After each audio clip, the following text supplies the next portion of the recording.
In 2002, I got hired by Warner Brothers to be the still photographer on Terminator 3, which was at that time, a huge, probably one of the largest. I think it was $200 million budget at the time, and was about 100 days, which is a long production schedule.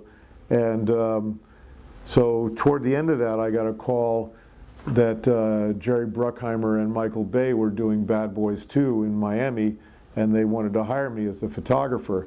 And there was some overlap, so I couldn't start the film, so they hired another photographer, John Bramley, to cover the first 3 weeks until I finished the Terminator 3. And then I went down to Miami to work on Bad Boys 2. And at the time, I was just really getting fully into the digital photography, and a lot of the movie studios were getting, going over from shooting film to digital. And this Sony Pictures was very concerned because I had I was known, and a lot of photographers do this, but I like to show the actors photographs, like even Brandon Lee back doing The Crow. I would get some stuff where I could make prints and show him, because the actors like to see how they looked in the imagery. So.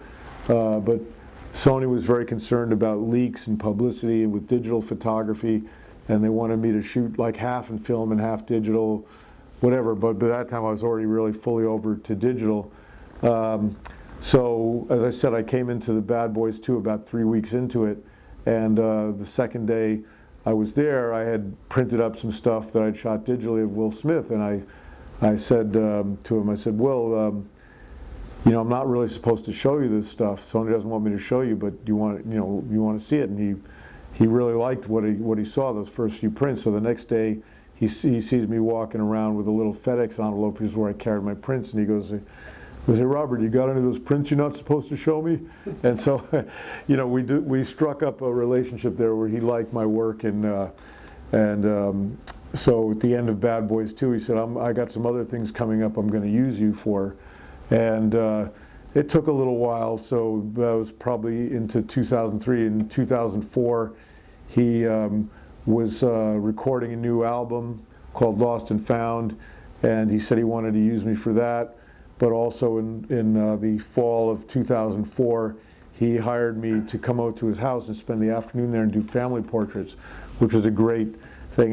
His kids were very little then, like Willow and Jaden were very young, and his other son, Trey, from his previous marriage, were young. But that kind of developed.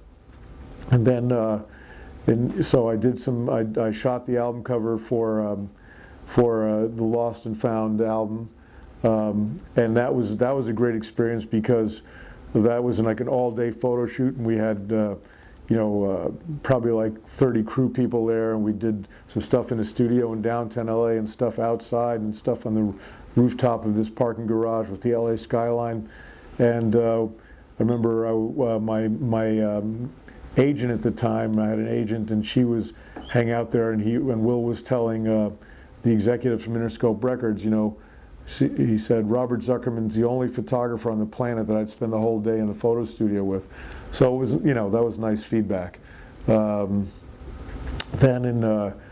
that was early 2005. Later in 2005, he was filming the movie Pursuit of Happiness up in San Francisco in the Bay Area, and he called me. I was called in to do I wasn't the photographer on the movie, but I was called in by Will to photograph the poster for that movie.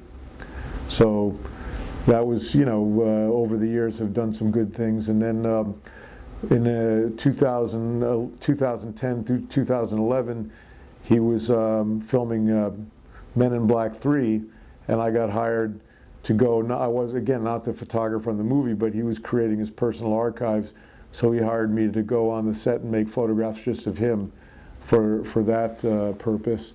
And so I've had an on and off good relationship with him. Then he and his wife, they, through their Will and Jada Smith Family Foundation, they started a school out in California, and then they've been doing a new touring project called CIE, which is Careers in Entertainment, where they go from city to city and work with underserved youth to inspire them and hopefully empower them to have careers in the entertainment business. So they've done 3 of them so far. I've participated in 2 of them, one in New York and one in Washington, D.C.